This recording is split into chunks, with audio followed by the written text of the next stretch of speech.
Jag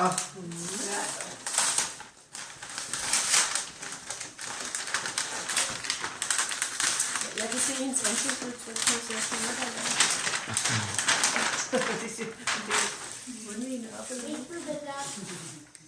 Vilket håll? Det är Elin.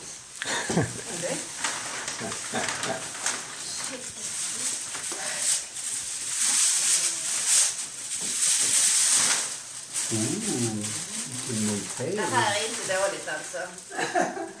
Wow.